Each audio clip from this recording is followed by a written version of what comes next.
Majorca cycling training vlog. 2 weeks to go, 13 days to be precise, and this was a week it was going to be high intensity, get out, get it done before we start to taper, and it went, alright, ish, not great, I will admit. Let's take a look at what happened this week in the training. So, I guess good news, fitness is up 65, so it's gone up about 4 or 5 points in 1 week, which is a good thing. However, I think that is going to drop because I will start to not do so much volume in the next couple of weeks in the lead up to Majorca, but I'm pretty happy with that. The aim was 70-ish to get there. Maybe we'll be 60. We'll see how that goes. Fatigue, that's looking quite drastic, up to 99. Form, do I know what these mean? -12. Doesn't sound great. Quite a bit of green in there, bit of red, and a little bit of yellow. Let's take a closer look. So it started off on the Monday just gone with a recovery day.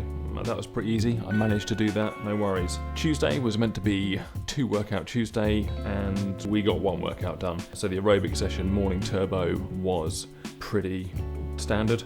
Tuesday afternoon got a little busy, so I decided to bump the strength workout session until the following day, Wednesday. Wednesday morning started with another aerobic session on the turbo, all good, no drama, and then it just kind of spiraled downhill from then for one thing another. I had a choice of getting in the garage and doing a strength workout or eating a large bag of crisps, watching YouTube, and I decided to go for the latter, which was bad. So we struck red on that one. Back on it Thursday, a few hill reps, 4-minute sessions at threshold, and then some 8 and 10 minute longer sweet spot training, so that was all good. Recovery day on Friday because we were leading into the weekend, which was going to be the big try and do 100 miles Saturday, 100 miles Sunday. Did I get it done? No. Saturday was not too bad. Weather was okay, it didn't warm up, my feet were freezing for about the first few hours. It was pretty average, miserable out, but I think I got about 83 miles, 134 kilometres. I was out for 5.5 hours.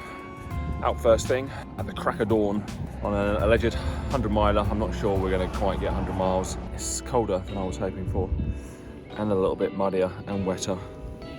Should have gone with my overshoes. Say that'll be. Got a bag. I've got a bag full of treats though to keep me going. We'll need to stop for some water somewhere. Maybe a little coffee. See how it goes. Anyway, let's keep going. This is fun.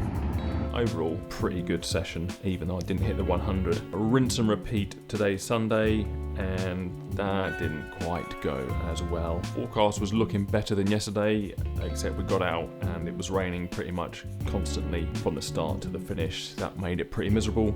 Just over 3 hours, about 80 kilometres, 50 miles. So over the 2 weekends where I was aiming for 200 miles, I managed to get to around 125 miles. Positives, I guess back to back, a reasonable amount of riding, Saturday and Sunday, 8 hours in the saddle. It was alright. Let's not be too hard on ourselves, eh? So that was last week.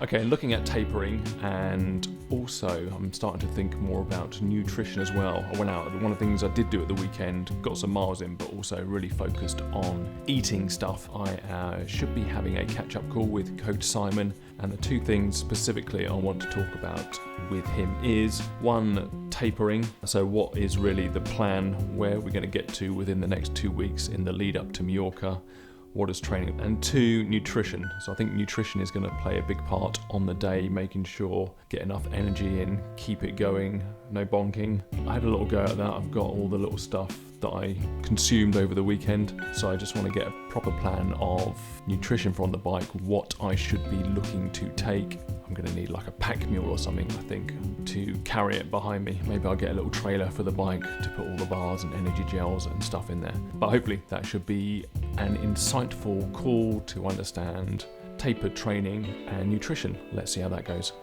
New week this week, and it's probably going to start reducing in volume and intensity. So let's take a look. Tomorrow, just a standard aerobic turbo session. No 2 workout Tuesday. It's just going to be a single workout, no bike, 1 strength workout. Wednesday, slightly longer aerobic session, so zone 2 stuff, no worries. Thursday, a little bit more intensity. Let's drill down into that one. So I'm going to do that on the turbo, bit of warm up stuff, and then again 1 4-minute over threshold session, 1 8-minute sweet spot climbing, and then 2 10-minute sweet spot reps. Pretty standard stuff. That gets us into Friday, a little bit of a recovery day. Saturday, nothing too drastic, 2-hour plus aerobic. I'm actually got a friend I'm going to Majorca with, or I believe is planning on coming over Saturday, as long as the weather is getting better. I'm really hoping it's going to be good weather in Majorca, because I can't remember the last time I rode in, well, I can actually, it was in Gran Canaria. Weather here, I've had enough of. It's gone. That's Saturday. Hopefully get out, do a little bit of a Majorca banter prep. And then Sunday, again, a bit random, but no bike session, a strength workout. So that's two strength workouts next week, couple of turbo sessions, and probably a ride out on the Saturday. And then once we're done with that, we are pretty much into the final week, and it's then about prepping, getting everything set, a little bit of bike selection, a little bit of clothing selection, get everything ready. Looking forward to it. Check back in next week and let's see how this week went in the lead up to getting to Majorca. Bring on the sun.